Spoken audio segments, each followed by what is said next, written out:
Greetings everyone, Cup of Science Joe here. In my recent trip to Flagstaff, I was fortunate enough to visit the Lowell Observatory. Today, I would like to share a bit about what I did and learned there. Let's start with some history. On May 28, 1894, Percival Lowell had his observatory constructed in Flagstaff, Arizona, on what would come to be known as Mars Hill. 2 years later, he would hire then prominent telescope makers Alvin Clark and Sons to build the 24-inch Clark refractor telescope. Percival's initial goal with this telescope was to study Mars and the possibility of intelligent life there. While we know how that search turned out today, the Clark refractor would go on to play a role in future scientific endeavors, such as when V.M. Slipher used it to first detect the expanding universe by taking spectra from galaxies, or when the Apollo astronauts used it to help select potential landing spots and create maps of the moon. The telescope now serves as a historical piece that can still be looked through by the public today. Let's have a look at this beautiful refractor telescope.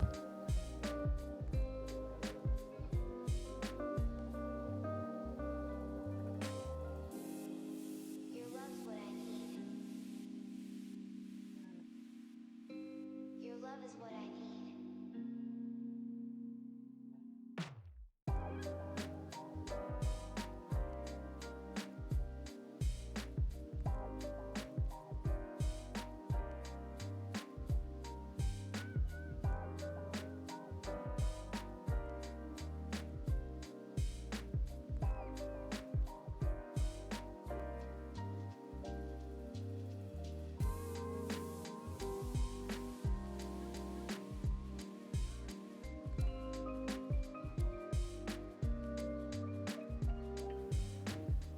In 1905, Percival calculated that a ninth planet was perturbing the orbits of both Uranus and Neptune.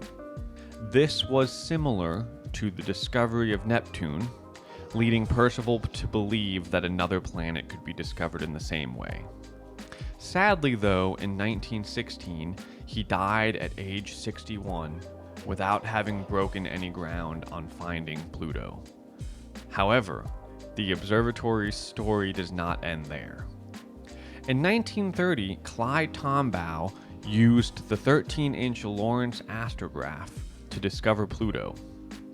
He did this by taking exposures onto photographic plates and comparing them using a machine called a blink comparator. The blink comparator could hold two of the photographic plates. They would be positioned such that on both sides, the same part of each plate was being viewed. Then Clyde could switch or blink back and forth between the plates, easily comparing the same section on each side. With this, he discovered what would come to be known as Pluto moving against motionless background stars. One fun way of looking at this is that Clyde was essentially an astrophotographer of his day. The Lawrence astrograph, while still in working order, has been retired and is now a historical piece at the Lowell Observatory. Unlike the Clark, it is not designed for visual astronomy, and so it's not as easy to let people continue using. But it's still a beauty and marvel to view. Let's have a look at both the 13-inch Lawrence astrograph and the blink comparator.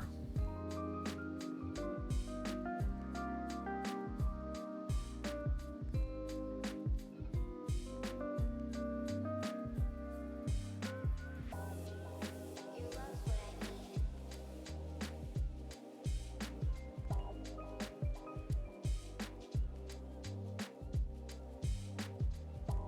Your love is what I need.